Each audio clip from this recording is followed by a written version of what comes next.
Pakistan stock data channel में खुश आमदीद। आज हम काफ़ी दिनों के बाद वीडियो बना रहे हैं। पहले छुट्टियों में हुंजा जाना हुआ, फिर वापस आकर दूसरे ज़ाती कामों में मसरूफियत बढ़ गई और फिर बीमारी ने पकड़ लिया। हम वैसे भी टेक्निकल एनालिस्ट तो हैं नहीं कि रोज़ की मार्केट पर तज्जिया करें, इसलिए जब कोई बात बताने की ज़रूरत महसूस हो तब ही बताते हैं। बात करने से पहले बताते चलें कि अगर आप इस्लामाबाद से खुंजराब तक का सफ़र देखना चाहते हैं तो हमारे दूसरे चैनल पर देख सकते हैं। कुछ दिनों में हुंजा का वीलॉग भी बनेगा, तो अगर आप मुस्तकबिल में वहां जाना चाहें तो आपको अच्छी गाइडेंस मिल सकेगी, और अगर नहीं जा सकते तो भी वीडियो में वहां के मज़े उठा सकते हैं। वापस आते हैं और पिछले कुछ हफ्तों की मार्केट की परफॉर्मेंस पर बात करते हैं। जैसा कि हम पहले बात कर चुके हैं कि बजट आया और इसकी तारीफें हुई। ब्रोकर्स ने कहा कि मार्केट 60-70 हज़ार पर चली जाएगी, लेकिन इसके बाद से मार्केट काफ़ी गिरी और 43 हज़ार का लो बनाया। हम ये भी बात कर चुके हैं कि बड़े प्लेयर्स की मर्जी से ही मार्केट ऊपर या नीचे जाती है, मतलब जब वो बेचें तो नीचे और जब खरीदें तो ऊपर। लोगों को खरीदने का कहकर इन सब ने माल बेच दिया, तो मार्केट की ये सूरत हाल हुई जो आज है। अब मार्केट यहाँ से ऊपर जाएगी या नीचे, ये यकीन से तो कोई नहीं कह सकता, क्योंकि कोई नहीं जानता बड़े प्लेयर्स क्या चाहते हैं, और वो तब ही मार्केट ऊपर लेकर जाएंगे जब इनके मनपसंद रेट पर इनको शेयर्स खरीदने का मौका मिले। कुछ एनालिस्ट तो ये भी कहते हैं कि मार्केट ने ऊपर जाने से पहले 38 हज़ार का लो भी बनाना है, अल्लाह जाने। लेकिन हम कुछ डेटा के जरिए इस बात का अंदाज़ा लगाने की कोशिश करेंगे, क्योंकि हमें मार्केट का इतने नीचे जाना मुश्किल लग रहा है, बशर्ते कि हुकूमत कायम रहे, कोई जंगी सूरत हाल पैदा ना हो या कोई और बड़ा मसला ना हो। बजट के बाद मार्केट ने अपना लो लगाया 43 हज़ार, फिर ऊपर आने के बाद जब दोबारा नीचे गिरी तो लो तकरीबन 43,700 का लगाया। मतलब मार्केट अपने पिछले लो 43 हज़ार से ऊपर ही रही। तो अगर मार्केट फिर से नीचे जाए तो भी उम्मीद की जा रही है कि 44 हज़ार तक ही जाएगी। हम अपने तज्जिए के हक में शेयर्स के खरीदो फरोख्त का डेटा पेश करेंगे। 15 जून से मार्केट में गिरावट की शुरुआत हुई। 15 जून से 31 अगस्त तक ज्यादा माल फॉरेन कॉर्पोरेट ने बेचा 65 मिलियन, इंश्योरेंस ने 36 मिलियन और ब्रोकर्स ने 9 मिलियन। म्यूचुअल फंड्स ने ज्यादा नहीं बेचा, लेकिन खरीदा भी नहीं। वैसे ये पिछले महीनों में अपना बहुत माल बेच चुके हैं। सितंबर का डेटा देखें। फॉरेन कॉर्पोरेट ने बेचा 50 मिलियन, म्यूचुअल फंड ने बेचा 15 और ब्रोकर्स ने 10 मिलियन। इंश्योरेंस ने इस महीने से खरीदना शुरू किया और 16 मिलियन का माल उठाया।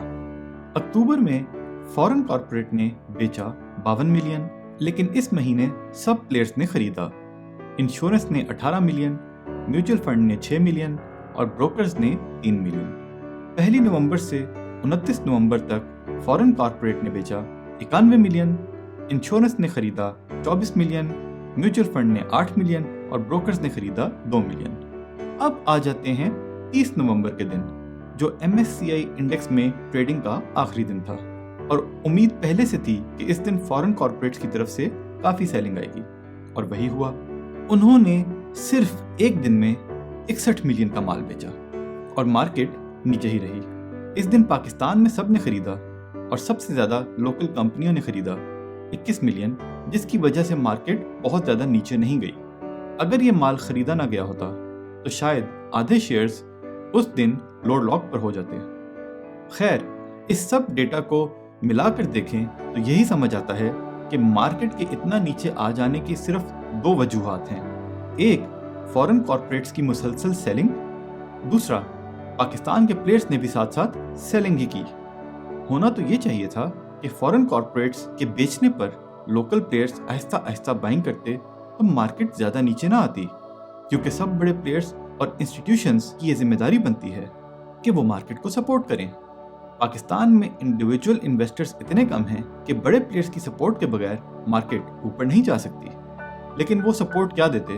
उन्होंने तो रही सही सपोर्ट भी खींच ली। शायद उनकी नीयत ही ये थी कि मार्केट को इतना नीचे ले जाएं कि फॉरेन कॉर्पोरेट्स अपना सारा माल बहुत ज़्यादा नुकसान में बेचें, साथ ही इंडिविजुअल्स भी फंस जाएं जिन्होंने ऊपर के रेट पे माल उठाया, और आखिर में ये लोग अपनी मर्जी के रेट पर शेयर्स खरीदें और फिर मार्केट को ऊपर लेकर जाएं ताकि ज़्यादा से ज़्यादा मुनाफा सिर्फ उनकी जेबों में जाए।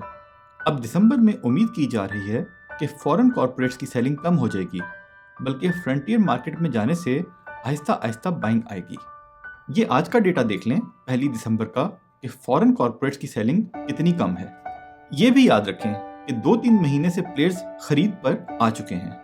वैसे तो इनका दिल करे तो एक दिन में सब माल बेचकर मार्केट गिरा दें, ताकि लोग पैनिक में आ जाएं और वो भी सब बेच दें, फिर ये उठा लें और फिर ऊपर लेके जाएं। लेकिन अगर हम ऐसी बातें सोचते रहेंगे तो कभी सरमायाकारी नहीं कर सकेंगे। इन सब बातों को मद्देनजर रखकर ये अंदाजा लगाया जा रहा है कि मार्केट यहाँ से बहुत ज्यादा नीचे नहीं जाएगी, और बहुत से एनालिस्ट कह रहे हैं कि वो शेयर्स जो MSCI मार्केट में थे और जो फ्रंटियर मार्केट में होंगे, उनके जल्दी बढ़ने की उम्मीद है। बहरहाल डेटा की बुनियाद पर अंदाजा लगाते हुए ये तज्जिया आपकी खिदमत में पेश किया, क्योंकि हर एनालिस्ट अंदाजा ही लगाता है। मार्केट अगर 38,000 पर चली गई तो हमारी कोई जिम्मेदारी नहीं। अब मार्केट हमारी मर्जी से तो चलती नहीं। इस वक्त बहुत से लोग मार्केट से इतना तंग आ चुके होंगे कि उन्होंने नुकसान में मार्केट छोड़ने का फैसला कर लिया होगा। लेकिन बड़े प्लेयर्स चाहते ही ये हैं कि हम लोग नुकसान में बेचकर निकल जाएं, फिर वो खरीदें और मार्केट को बहुत ऊपर ले जाएं। यही वजह है कि कोरोना के बाद मार्केट बहुत नीचे गिर गई तो लोगों ने बहुत ज़्यादा नुकसान में अपने शेयर्स बेचे और वहाँ इन्हीं प्लेयर्स ने माल खरीदा और मार्केट को 27,000 से 49,000 तक लेकर गए। अब भी जहाँ से इनका दिल करेगा वहाँ से मार्केट ऊपर लेकर जाएंगे। मैं जो कहता हूँ कि हमें शॉर्ट टर्म में नहीं लॉन्ग टर्म के लिए काम करना चाहिए, वो मैं अपने ज़ाती तजुर्बे से बताता हूँ। सन 2004 में मैंने 3 लाख के शेयर्स खरीदकर स्टॉक मार्केट में सरमायाकारी का आगाज किया, जो 2008 में तकरीबन 10 लाख की मालियत तक पहुंच गए। लेकिन 2008 के बहुत बड़े क्रैश के बाद वो पैसे 1 लाख से भी कम रह गए और मैंने स्टॉक मार्केट से तौबा कर ली। इसकी एक वजह यह थी कि मैंने ज़्यादा इन्वेस्टमेंट ऐसे शेयर्स में की जिसके फंडामेंटल अच्छे नहीं थे। लाओ माल और ब्रोकर्स के चक्कर में फंस गया। ये इतना बड़ा धचका था कि मैंने आइंदा 10 साल तक स्टॉक मार्केट को देखा भी नहीं, और बहुत से इंडिविजुअल्स ने भी वही किया होगा जो मैंने किया। लेकिन ये देखें कि स्टॉक मार्केट 2008 में 5,000 इंडेक्स पर आ जाने के बाद 2017 में 50,000 के इंडेक्स तक जा पहुंची, यानी 10 गुना ऊपर चली गई। सोचें, अगर मैंने अच्छे शेयर्स में सरमायाकारी की होती और स्टॉक मार्केट से दिल बर्दाश्ता ना हुआ होता तो मेरे पैसे कहाँ पहुंच जाते। मिसाल के तौर पर इस अरसे में लकी सीमेंट 25 रुपये से 900 रुपये तक गया, PSO 51 से 285, POL 55 से 500।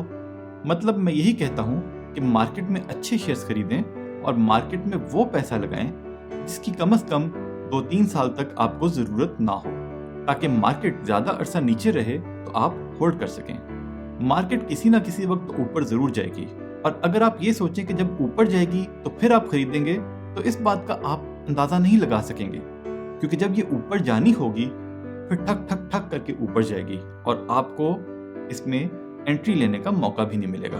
और सिर्फ ऊपर नहीं जाती, फिर मार्केट ऊपर जाके थोड़ा नीचे आती है, फिर ऊपर जाती है, फिर नीचे आती है। ऊपर जाएगी आप खरीदेंगे, फिर वो थोड़ा नीचे आएगी, आप डर के फिर निकल जाएंगे, फिर ऊपर जाएगी आप फिर आएंगे, फिर नीचे जाएगी, फिर आप निकल जाएंगे। इस तरह की चीज़ें हम आम इन्वेस्टर्स के बस की बात नहीं। लेकिन अगर आप अभी नहीं खरीदेंगे और मार्केट के ऊपर जाने के वक्त खरीदेंगे तो हम समझते हैं आप फ़ायदा नहीं हासिल कर सकेंगे या ज़्यादा फ़ायदा नहीं होगा। हम अपनी स्ट्रैटेजी बता देते हैं। हमने उस माल में से जो हमने स्टॉक मार्केट के लिए रखा, काफ़ी माल मार्केट में अच्छे शेयर्स में लगा दिया है। अगर इस मर्तबा मार्केट नीचे चली गई तो हम बेचेंगे नहीं, बल्कि बकाया माल से भी खरीद लेंगे और फिर आराम सुकून से मुस्तकबिल में मार्केट के ऊपर जाने का इंतज़ार करेंगे। ये सिर्फ इसलिए बताया ताकि आप ये ना समझें कि हमारा माल मार्केट में नहीं लगा और हम यहाँ बैठकर तज्जिए पेश कर रहे हैं। लेकिन सिर्फ हमारा माल मार्केट में लगाने का ये मतलब नहीं कि आप भी माल लगा दें। हम कोई बहुत बड़े एनालिस्ट तो है नहीं। यहाँ से एक लतीफ़ा याद आया जो जल्दी से सुनाता हूँ। एक शख्स की जो है ना भैंस वो बीमार हो गई। उसने इलाज करने की कोशिश की लेकिन इलाज नहीं हुआ। वो दूसरे गांव गया, वहाँ पे एक शख्स से बात की। उस शख्स ने कहा जब मेरी भैंस बीमार हुई थी तो मैंने उसे एक मखसूस दवाई दी थी। उस पहले शख्स ने कहा वो दवाई मुझे भी दे दो। वो दवाई लेके वापस आ गया। उसने वो दवाई अपनी भैंस को दी, उसकी भैंस मर गई। वो वापस दूसरे गांव पहुंचा और उस शख्स से कहा कि तुमने जो मुझे दवाई दी थी वो देने से तो मेरी भैंस मर गई। उस दूसरे गांव के शख्स ने कहा, मेरी भी मर गई थी। मतलब तो आप समझ गए होंगे कि हमारा पैसा स्टॉक मार्केट में लग चुका है। कल को खुदा ना खास्ता कोई बड़ा नुकसान हो जाता है तो अगर आप ये शिकायत लेके हमारे पास आएँ कि भाई आपकी वीडियो देख के हमने सरमायाकारी की और हमें नुकसान हो गया, तो आपको हमसे यही जवाब मिलेगा कि भाई हमें भी नुकसान हो गया। इसलिए सरमायाकारी का फैसला आपने खुद करना है, क्योंकि अब तक तो आप जान ही चुके होंगे कि मुनाफे में मौज अपनी अपनी और नुकसान में दौड़ अपनी अपनी। अगर हमारा तज्जिया आपको पसंद आया तो वीडियो को शेयर करें, चैनल को सब्सक्राइब करें और दोस्तों से भी करवाएं, ताकि हमें तज्जिया बढ़ाने की वजह मिल सके। कम से कम 1000 सब्सक्राइबर तक ले जाने में आपकी सपोर्ट की ज़रूरत है। अल्लाह के हवाले।